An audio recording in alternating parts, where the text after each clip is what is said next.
Hello guys සාදරයෙන් පිළිගන්නවා. අද අපි කතා කරන්න යන්නේ අපි හදාගෙන යන ස්කිල්ෂොප් ප්‍රොජෙක්ට් එකේ සයින් ඉන් වෙන ප්‍රොසෙස් එක කොහොමද වැඩ කරන්නේ සහ කොහොමද කෝඩ් කරලා තියෙන්නේ කියලා. හරි ඉතින් මේ විදිහට තමයි බලන්න ගන්න පුළුවන් වෙන්නේ සයින් ඉන් පේජ් එක. මම මෙතන දැනට රෙජිස්ටර් කරලා තියෙන ඊමේල් එකක් සහ පාස්වර්ඩ් එකක් දෙනවා.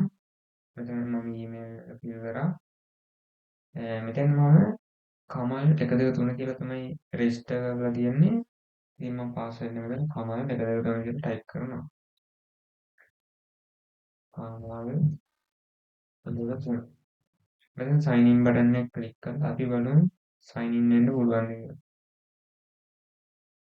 මේ වගේ එරර් මැසේජ් එකක් එනවා මට invalid user credentials. ඒ කියන්නේ මම ඊමේල් එක හරි පාස්වර්ඩ් එක හරි වරද්දලා තමයි මෙතන ෆිල් කරලා තියෙන්නේ.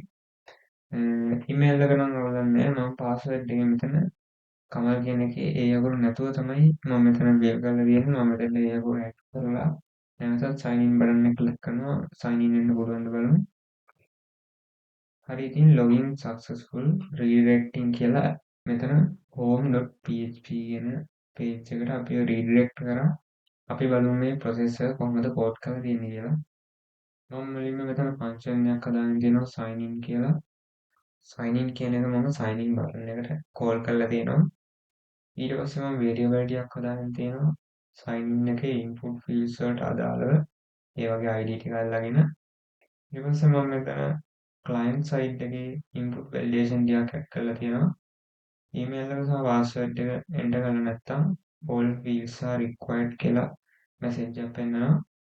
email එක valid email එකක් නෙවෙයි නම් invalid email format කියලා message එකක් පෙන්නනවා. ඉතින් මෙතන valid email කියලා මම function එකක් හදාගෙන තමයි ඒ email check කරන part එක හදාගෙන තියෙන්නේ.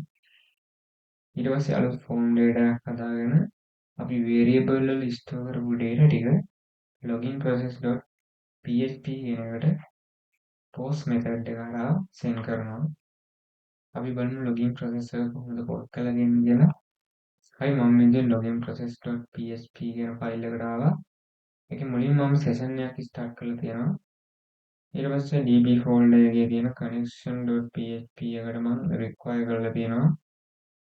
ඊට පස්සේ post method එකෙන් එන data ටික මම මෙතන php variable ටිකක් දාලා අල්ලගෙන තියෙනවා email එක password එක remember me කියන එක සහ මෙතන server side එකේ validation part එක මම මෙතන හදලා තියෙනවා email field එක empty නම් please enter your email කියලා එකව කරනවා email එක valid email එකක් නෙවෙයි නම් invalid email address කියලා එකව කරනවා password field එක empty නම් please enter your password කියලා එකව කරනවා ඊට පස්සේ මෙතන user enter කරපු email එකට අදාළව data තියෙනවද කියලා database එකේ search එකක් දානවා ඒ email එකට අදාළ data set එකේ තියෙන password hash එක user enter කරපු password එකත් එක්ක ගැලපෙනවද කියලා මෙතන බලනවා ඊට පස්සේ එහෙම ගැලපෙනවා නම් මෙතන තාවකාලිකව session ටිකක් add කරගන්නවා user id first name email active account type එක මොකක්ද කියලා සහ මේ process එක හරියට සිද්ධ වුණොත්